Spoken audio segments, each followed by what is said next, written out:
Welcome to another episode of We Don't Die, where my goal is to give you evidence that although our bodies will disappear, we survive physical death. I'm your host, Sandra Champlain, author of the book called We Don't Die, A Skeptic's Discovery of Life After Death. Our guest today is someone I know from my day job. Now, you may not know this, but besides being an author and a radio show host, my mom and I own a catering business. And we travel around the country with race car teams, and we fuel the race car teams and the drivers with delicious food. Amen. Our guest is Steve Kearney, who also fuels the teams, but in a different way. Steve is an ordained minister who works as a chaplain at racetracks since 1992 with Motorsports Ministries. He has also worked in education and public relations. In addition, Steve has served as a hospice chaplain in Florida for many years. Steve is a warm and wonderful man who shared a brilliant, beautiful, just unbelievable story about his dad with me. And that's why I feel certain you need to hear his story here on We Don't Die Radio. So Steve Kearney, welcome to We Don't Die Radio. Thank you, Sandra, and I hope I didn't throw you off with my amen. No. But when you talked about the great food that you guys serve, I just had to say amen to that. That's no problem. Yes, Mom and I Yeah. just celebrated 30 years cooking at the I racetracks. saw the sign this year at Daytona, and I thought that was so wonderful. In fact, I posted a picture of it on my Facebook page. I saw it, and I stole it for my Facebook page. So, Steve, there you go. Thank you for being my friend. Thank you for being, the difference that you make at the racetracks. And I just love that we finally got to connect here and have this conversation and record it for the show. Mm-hmm. So I know you a little bit, probably a lot more there's to know about you, but if you wouldn't mind telling our listeners where you are, maybe right now, and a little bit of your history that brought you to where we are today. Sure. I'll try to hurry because I can get bogged down in details. But I'm down in Mulberry, Florida, which is on the south side of Lakeland. We're about midway between Tampa and Orlando. Okay. And love the sunshine of our Sunshine State. It's beautiful here today. I came into this world in the state of Illinois. I was born into a pastor's family, a young pastor's family as the first child. Later had a brother and a sister, David and Debbie. And my dad and mom were in Danville, Illinois. Then we moved over to Macomb when I was about a year old.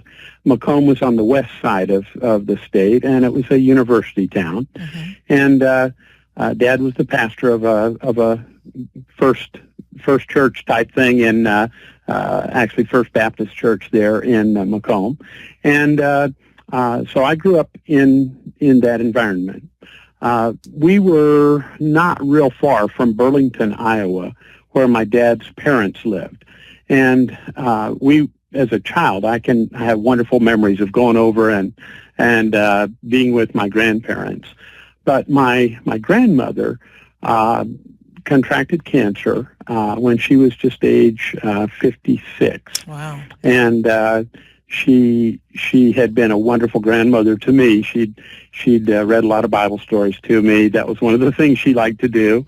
And my grandfather was a railroad man and rode the CB&Q Railroad. Somebody might know that reference, Chicago, Burlington, and Quincy. Mm-hmm. And Grandma was, the two of them had an experience with the Lord earlier in their life, had started a church, which still exists in Burlington today. And anyway, when she was very sick in the hospital, my parents took me as a 6-year-old over to see her. And she had been quietly laying in the bed, not responding for a day or two. And when we got there and she heard my voice, she raised up her head and spoke to me. And I don't know the words that she said. I wish I do. I wish I still had those. But anyway, we left the hospital, and just a few minutes after we had left, Dad stayed. My mom and I left, but just a few minutes after we left, she suddenly rose up in bed and saw something that was beyond. It was like a curtain had been pulled aside, and she saw and she started talking about the beauty and the wonderful things that she was seeing, and the folks that were in the room asked her what she was seeing, and she said, "It's just so beautiful, it's so wonderful, it's heaven." She laid back down and she just went to heaven at that moment. Wow. And it had a profound impact on my dad, I believe.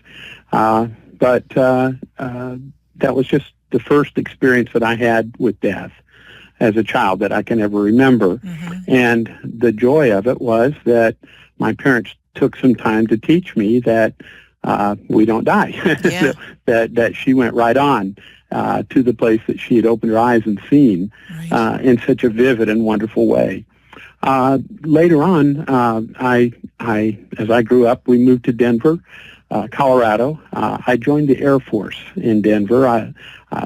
After Denver, we'd moved a couple more times. We'd been on the West Coast and the East Coast, in Connecticut and in California. But I joined the Air Force in Denver. We were back in Denver and living there. I was 21 years of age. Had attended the University of Colorado a little bit, and ended up going to the country of Turkey. While I was in Turkey, I had kind of a revival experience. As a child, I had put my trust in the Lord, but I just got completely away from spiritual things, and was living very much by the seat of my pants kind of life. And when I was there at age 22, I put my trust and faith in the Lord. I came back to England from there, a great assignment. I met my wife there, and at that time I really began to get serious about what was God wanting from my life. What was my life going to be about? And I realized that when Ann and I got married, that one of the commitments of our wedding ceremony was that we would be willing to serve God in any way, in any place that He would lead us to. And that's what He's done, and that's what we've done. So that's been great. I came back out of the Air Force after a stint in the Netherlands, and went to school in Chattanooga, Tennessee, finished college and seminary there, and worked my way through as a computer operator at Blue Cross Blue Shield of Tennessee. My first pastoral ministry was in Florida, but that was following an itinerant ministry for 2.5 years, where I traveled representing a mission agency out of Indiana. And I traveled all over the East Coast, basically, speaking in churches for the mission. And then ended up at a pastoral ministry in Zephyr Hills, Florida. Enjoyed that ministry very much. Went up to Flint, Michigan, with a pastor that I had known as his assistant pastor, and got involved in Christian education. We started a little Bible Institute. I ended up coming back and teaching in a Bible college in Florida, and taught there for 12 years. During those 12 years, got involved in administration, continued on in other forms of college administration with Moody Bible Institute for several years, and finally ended up during those years getting involved. That was when I first met you, Sandra. It was during those teaching years and administration years with the colleges that I got involved with motorsports and motorsports ministries. That changed my life because my thrust began to be that I wanted to work in motorsports and find that, as best I could. For a number of years, I don't know if you remember, but I went to everything. Yes. I was at every race. I did that full time for about 5 years. And then my health began to dog me, and I began to have some problems with my spine and arthritis. And so it slowed me down in terms of the amount of travel I could do. And about 11 years ago, I became a hospice chaplain. I went on to some education for clinical chaplains, and I've been a hospice chaplain now for 11 years, and I've continued to do the Motorsports Ministries work on a slightly pulled back direction. I'd still do about 20 events a year. So it's been a great way to spend my life. Oh, you're such a special man, and if anyone gets an opportunity to meet Steve, he is so loving. He's just one of those people that you know the moment you meet him that you're safe with him, you're loved. I mean, he really is extraordinary, and always a smile on his face. And Yeah. and love. I mean, that's how I feel when I'm with you. And thank you, Well, Steve. And we'll get into appreciate that. some of your hospice work in a little while, but Yeah. just a real big acknowledgement for being there and being part of hospice and making such a difference for so many people. Special people work with hospice, and I know you're special, and I can only imagine just some of the stories you have of being with families and people. So I really have appreciated that opportunity, Sandra. yeah, you definitely. Steve, if I can ask to you to repeat the story that you told me about your father, because that I would gave like to me do that. Sure. goosebumps from the head down to the toe. Can I start with just one thing prior to that? Of course. I think would be important. I as a pastor, and of course later on as a chaplain, I came at this thing of believing in life after death. I came at it mainly from my studies of the Scriptures. I spent many years of both Bible study personally before I ever went to college and seminary. Then through the seminary years, tried to formalize all that. And then once I got out of seminary, the real education started, Right. Where you actually begin to interact with people and work with them. And what I found, Sandra, was that I had a belief in life after death based upon my faith in God, my trust in Him, and some of the wonderful promises that He'd made to His disciples, where He said, if I go, I'll prepare a place for you, and I'll come again and receive you to myself, that where I am, there you may be also. That's probably one of the most common promises that we find in the Scriptures about heaven. I hear it used at funerals all the time, from John chapter 14. And there are many things that pop into my mind when I think about this. But I came at came by those beliefs mostly through the Bible study and applying Scriptures to how we live and how we conduct our lives. And I was always encouraged greatly by the wonderful promises that God has made, that when we know the Lord, we have hope that is based in Him, that we will be with Him, and that where He is, there will also be. And so that has been my hope through the years. And I had that. And then in 1991, about May, I got a call. I was teaching at the Bible college, and I got a phone call saying that Dad had gone into the hospital, that he was really, really sick. He had pancreatic cancer, been diagnosed with pancreatic cancer, and he needed to have something done immediately. I was released from my classes. We were just coming into a sort of a break period between semesters, and I was able to leave a little early, and I flew out to Denver. My wife and kids remained in Florida, but I flew out to Denver and stayed with my family for a couple weeks. And during that time, my dad had what was known as the Whipple surgery. Today, Whipple surgeries are pretty well honed, and I, in my hospice work, I meet a lot of people who will tell me, well, I had pancreatic cancer, but I had a Whipple surgery. I've gotten through it, and that's been 12 years ago or something. Wow. I don't know about back that. in those days, nobody with pancreatic cancer had a positive story to tell, Right, yeah. It was just a case of, is it going to be a month or is it going to be 2 months? We knew it wasn't going to be long. And the Whipple surgery was brand new at that time. It was the first time Dad's surgeon, who did cancer surgery all the time, it was his very first crack at it. And there was actually a surgical team, several of them. And it went on for 14 hours. It was quite a day and an ordeal for Sure. him and for our family. And of course, I had as the oldest son and as the pastor in the family, I kind of assumed the role as protector of my mom and my sister and my brother, and the one that was going to lead everyone else in the family, in prayer and the various things that we had. I was just the oldest male left in the family at that time, so that was my role that I felt I had.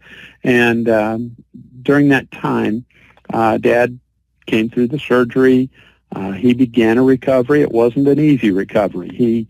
A couple times he hemorrhaged blood, and there were various things that happened and all. But Dad basically staged a recovery from May of 1991 until December of 1991. During that time, my dad led a fifth or sixth. I've been beating my head around trying to figure out, but another trip where he was the one who directed a group of people to the Holy Land, to Israel, and to the lands of Egypt and a variety of places that were all biblically related. And Dad was the one who taught the significance of the biblical accounts of all those places. And then they would have a guide that would show them around, and there were pictures of my sister and my parents on a camel and various things like that. I had snuck into one of those trips that they made back in 1968 when I had gone to England in the Air Force, and I had flown over and joined the group, and I thought it was very cool to be part of that trip. Definitely. And I was able to be with them all throughout Israel, and then to Rome and Athens and Rome together with them. And they ended up in England, where my then girlfriend, who became my wife, was living. And so that was where they first met my wife. But anyway, Dad was able to lead this trip in 1991. It was his last one, obviously, back in maybe October or so. And then he got sick in December. So once again, I flew out to Denver, and Dad on Christmas Day came. On Christmas Eve, the night before Christmas, I had driven back to my parents' condominium because we'd all been staying at the hospital. There was about 15 of us that were having a vigil. The folks at the hospital were probably tired of us, but we had a room and where we could stay with Dad. And it was before we did not get involved with the hospice at that time. It was close, but we may have done if it had gone a little longer. But as it turned out, I had gone back to the condo and called my wife just to check in with her. We didn't have cell phones, of course. And so when I called her, she told me that her mother had passed away that morning in England. It was Christmas morning in England, and it was still about an hour left in Christmas Eve. It was about 11 o'clock at night. And so I was shocked. And I told her, I said, well, it looks like Dad may be joining her today, because my dad had not spoken for 2 days. He had just been in that deep comatose kind of situation. And so we waited through the day. I went back to the hospital, and we spent the rest of the day at the hospital. And toward evening, when the evening shift started, we had a nurse named Sandy that came in, and after her rounds, and she sat with us for a couple of hours. And just we talked, and we were all having conversations, and suddenly my dad, who had not moved, he was in a very deep, raspy breathing sleep, very, very, very deep, and no response for over 2 days before that. Suddenly my dad just opened his eyes, sat up in bed. He kind of tore one of his IVs loose and a couple of monitors because he was moving his arms. He threw the cover back. He put his legs over the side of the bed. And at that point, the nurse stood up and ran over there and kind of braced him a little bit and said, "Ray, where are you going?" And my dad basically was doing what my grandmother had done. He was looking at something that we weren't seeing, and he began to talk. And the nurse, interacted with him, and she said, "Ray, can you hear me?" And he said, "Yes, I can hear you." And she said, "What are you seeing? You're seeing something. What is it?" And he said, "It just suddenly opened up. The whole picture just opened up to me, and I'm looking right into heaven, and I'm seeing people that I know." Wow. And we were all sitting in the room in shock. And Dad, at that moment, seemed like he was just completely wrapped up in what was going on that we couldn't see. The nurse began to just slowly ask him a few questions, and she said, "Are you looking for someone?" And he said, "Yes, I'm looking for Jesus." And the nurse said, "Have you seen him? Is he there?" And my dad said, "I'm looking, and I haven't seen him yet." So we waited a few minutes. I mean, this went on for a couple minutes, several minutes. And Dad suddenly said, "There he is. There he is." And so she said, "Is he calling you?" Because we thought, this was it. Of course. We really were expecting Dad to do what my grandmother had done and just lay back down and be gone. But he said, he looked and he said, he just looked over here. He just is speaking to me right now. And he stood there, and he's still standing by the side of the bed. And he stood there, and he said, "He told me not today, but very soon." And Dad sat back down on the bed and laid back down in the bed, and the nurse kind of helped him get his feet back in and what have you. And he was wide awake. And his breathing was perfectly normal. And we hadn't seen that for a long time. And Right. Dad said, "I'm hungry. Can I get something to eat?" Wow. And we were shocked, completely shocked, Sandra. We all just said, "Dad, do you remember what just happened?" And he said, "Well, yeah, I saw Jesus. He told me not today, but soon." And he still had a memory of that.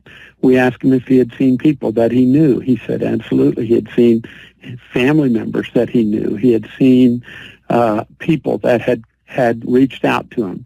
He talked about the music in the background that was so amazing, this amazing music. Dad just had an experience that was so wonderful. Yes. And for me, that wasn't what made me believe in heaven. That was what validated, in some ways, what I already believed about heaven. And it just gave me some instruction, if you will, about the fact that heaven has people that we will know, that we'll see, that we'll recognize, all of those kind of things. To me, that was such an amazing experience, Sandra. And Sure. that's what I shared with you, if you recall. I do. Did you say yeah. something that he recognized someone that he wouldn't have known was passed away? I don't recall that happened. Okay, maybe I don't combining recall. it with another story. That is in a book that I've recently read. Okay. I listen to books, actually. As a hospice chaplain, I drive around. And there are two books that I've listened to recently that have meant a lot to me. One, I bought, in fact, I bought both of them, CD versions of both of these. And both of them are lent out to hospice families right now. The first one is called 90 Minutes in Heaven. And I gave you the name, and Don I let it Piper. slip. It's Dave. Don Piper. Don Piper. That's right.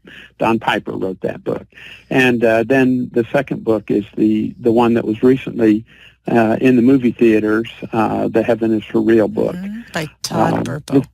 Yes, Todd Burpo. The thing about both of those books was that they coincided beautifully with Dad's experience. And I've since that happened in '91, obviously I got interested in, is there more? What are all the stories about? And I began to read and all. I've had many experiences with hospice families, but I began to read a lot of different books. And the two books that have coincided the most closely with what Dad experienced were those two books. Oh, let me just ask you, going back to your dad. How long did your dad stay on Earth Yes. after that experience. I wanted to tell you that, and I forgot about that. Okay. It was exactly 6 days. On New Year's Eve, that 6 days later, I was with Dad, and my mother and I were in the room. Everyone else was out in another room in the hospital, and Mom had fallen asleep, and I was with Dad, awake, and I was actually reading a book that my wife had bought me over in England, called The Power and the Glory. It's a racing book. And you may know it, Sandra, I don't know. But, I don't. It was an interesting one about the history of the Formula One and all that. But Okay. I had that book open, and I read the same page over and over and over again for about 3 hours, Yes. I just wasn't concentrating on the book. I know that. But I was concentrating on Dad. And I heard his last breath, knew it was. It was a moment that I have come to realize is one of the most amazing moments in life. I thought, well, when that happens, I'm going to be sad, but I wasn't sad at all. And I don't mean to sound callous. We were prepared and we were ready, and I just was grateful that Dad was with the Lord, that he was carrying on with the life that he had lived, and that his life had been fulfilled in the way that it was. And, did he get to enjoy some things, Steve, before he that did. New Year's Eve? Yeah, he did. We're Denver Broncos fans, so you might have guessed. And the Broncos were in the playoffs that year. And as it turned out, Dad got to watch one of the playoff games in the room at the hospital. I went out. My dad loved cherry pie, and they said, "What would you like today, Ray?" Oh, my dad! This is a funny part of the story, Sandra, and you might have remembered this. Dad wanted to get dressed, and my dad was an old-fashioned kind of pastor in the sense that he always wore a suit. He always wore a tie, at least, a shirt and tie. Sometimes he didn't wear his suit coat, but he'd take it off, but he always had a tie on. And so with all of his paraphernalia, all of his tubes and IVs and monitors and everything sticking out of his shirt, Dad got his shirt and pants on, got his tie on, and sat and watched the Broncos play football, all dressed up. And he said he wanted a piece of cherry pie, and I went out and bought a cherry pie and brought it back, and we gave him a piece. And he said he wanted a hot fudge sundae. And the folks down in the kitchen made him a hot fudge sundae. So oh, nice. that was cool. We just loved that. But and Dad and I had some great conversations in between that time. I thought I was all ready to say goodbye to him, and as it turned out, it was better that I had those extra days. Sure. In the meantime, my kids had come out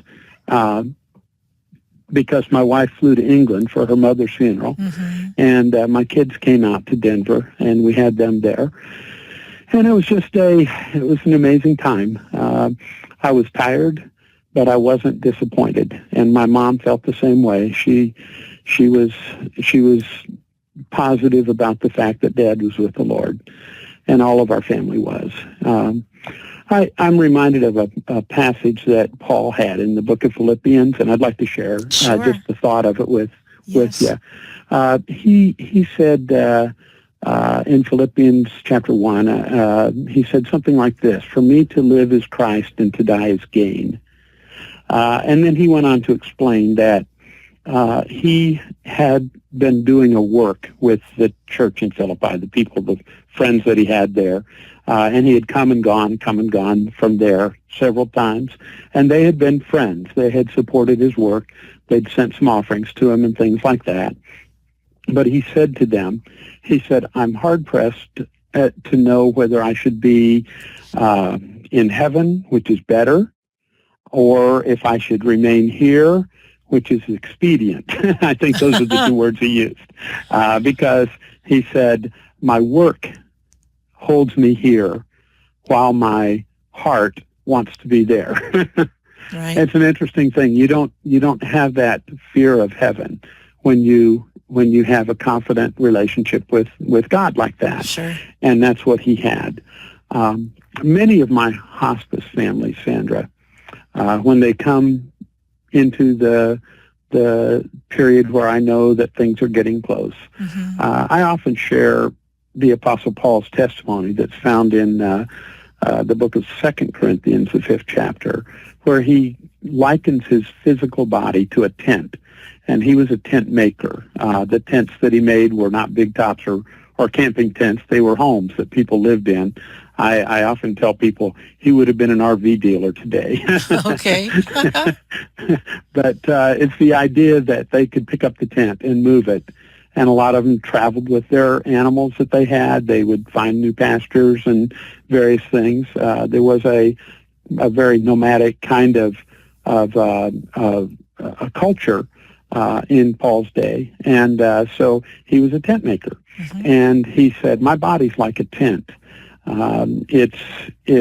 He described it as, I'm trying to think of the actual words, but he said, I'm groaning. He says, I'm burdened and I'm groaning in this body. And that's how we eventually oftentimes find ourselves. But he said, I know that I'm going to have a house not made with hands, an eternal house in the heavens, given to me and made for me by God himself. And that was his hope. And he said, it will be a body that's made and fit for heaven when I leave this world. And that's an exciting promise. There are also promises of a resurrection and a new heaven and a new earth. That's another story. But the moment that Paul knew he was going to be gone from this world, he had the full hope and anticipation and plan that he would have a new body given to him by God that would be fit for heaven. And again, that coincides with the things that I've heard in my stories from these folks that have had the near-death experiences. So, have you witnessed or heard any of those stories working with hospice about things that happened like your dad at moments before? I have heard those kind of stories a number of times now, frequently as a matter of fact. I meet people that they are obviously seeing someone that is beyond this world. They are seeing family members. Some people say, oh, it's just the medicine. But I don't think it is. I've been with folks so many times, and they have introduced me to family members who are in the room with them, and things like that, when it was just me and them in the room as far as I could see. They were obviously seeing something that I wasn't seeing. Right. And it was absolutely real to them. It wasn't like it was a hallucination. I've seen people that were hallucinated, and it's a different thing than these experiences have been. I do not see it with everyone, and I don't see it with everyone that I have confidence is going to live on. Sure. I just see it with some people, and I don't know what causes that. It's happened in my family, and it wouldn't shock me if it happened to me, but I wouldn't expect it. There's so many different people who all have so many different experiences of everything that happens in life. And to say that, the moment of death is going to be the same for everybody, You just can't imagine that. However, me like you, I've between interviews, and there's a woman that gave a TED Talk, and she worked in hospice. I wish I could think of her name.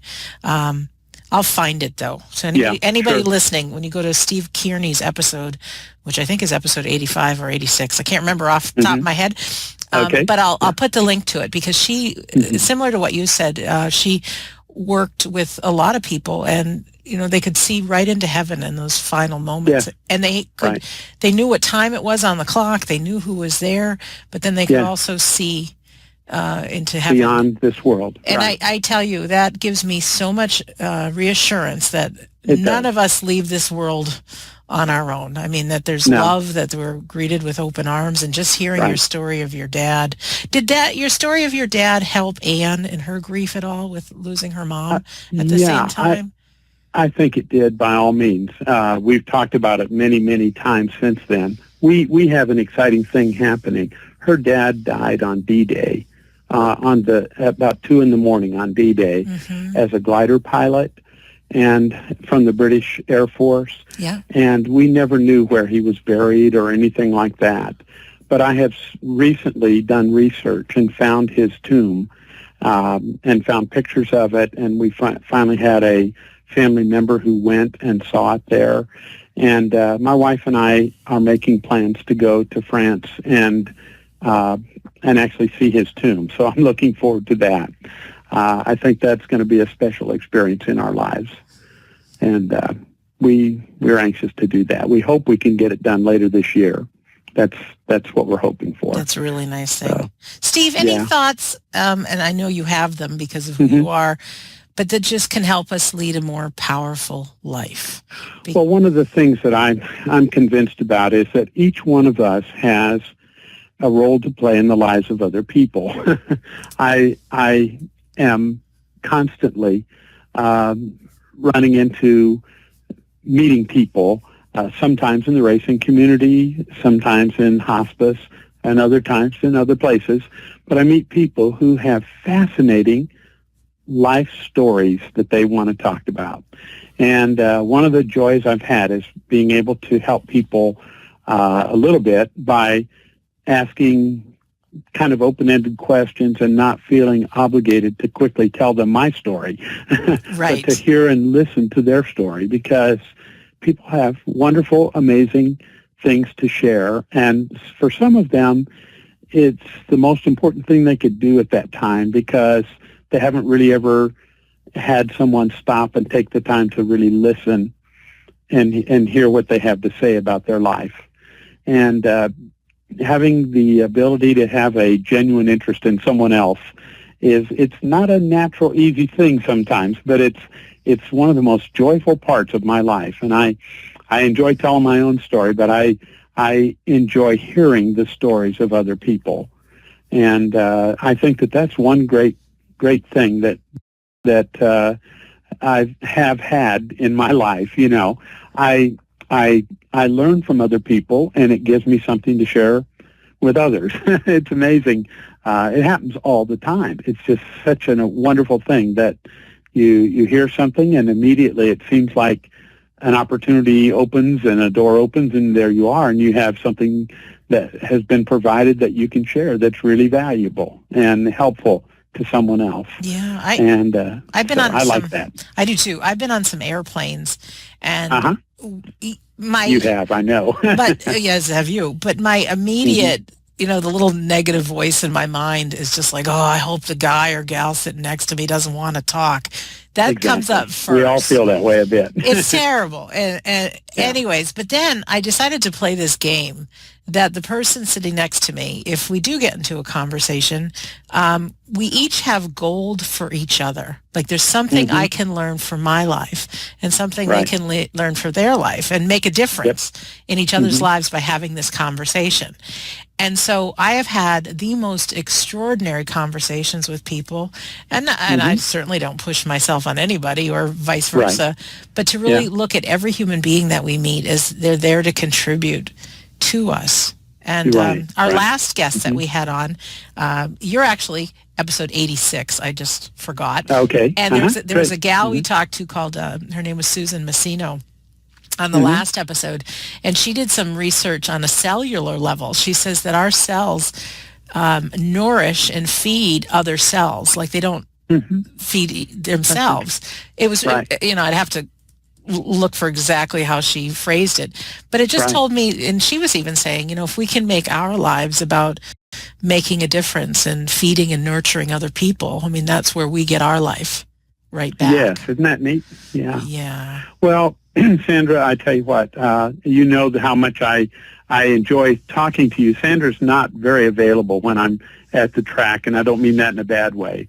No. She is one of the busiest ladies at the racetrack. I'm cooking 200 pounds of chicken or something like that in the kitchen. Yeah. And that's when I usually get to see her, for a moment. But we always take a minute, don't we, or a couple minutes to just have time to get an eyeball-to-eyeball contact and a hug and just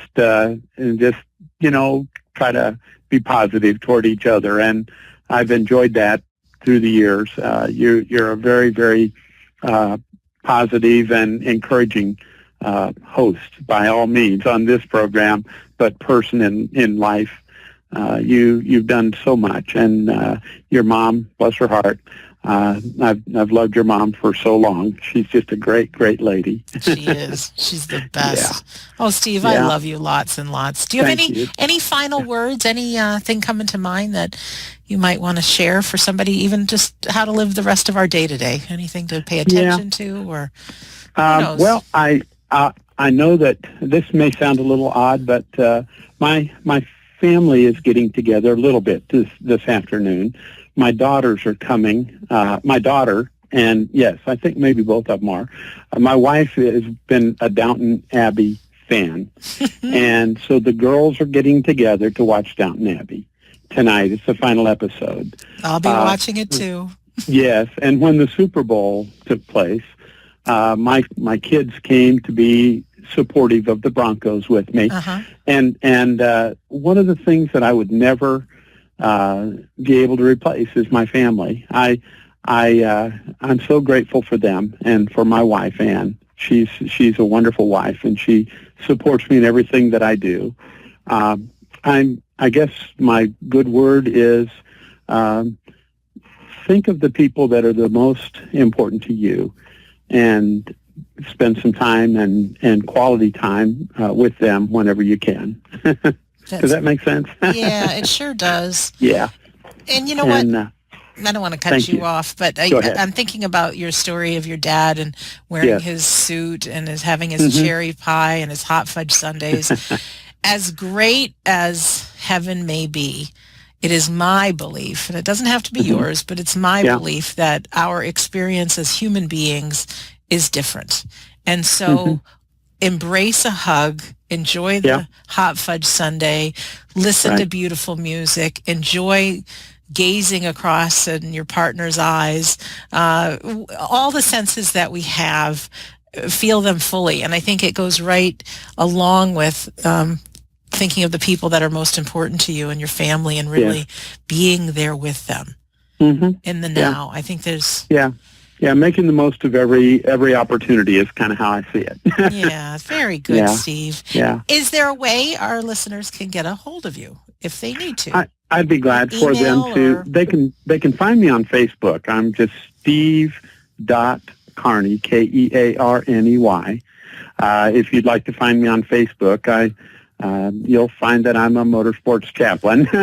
Then if you'd like to get back in touch with me with email, you're welcome to send me a note at racerev, RACEREV, at Tampa Bay, that's one word, tampabay.rr.com. And that's my email address. Perfect.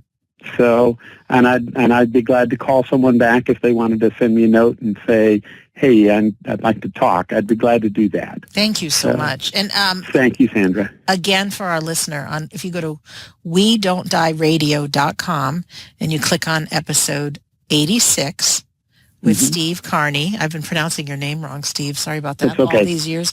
And I'll have his Facebook page, the email that he just gave, and also some of the other things that we talked about all there for you. So thank you, Steve. And thank you, Sandra. I'll close this episode thanking our guest, Steve Kearney, thanking you, our listener, for taking this time to be with us today. I'm hoping it gave you some goosebumps as it did for me, and empowers you to live a good life today. In closing, my name is Sandra Champlain. I've been your host on We Don't Die Radio. I do believe that life is an education for the soul, and that your life here on earth is important. Thank you for listening, and we'll see you soon.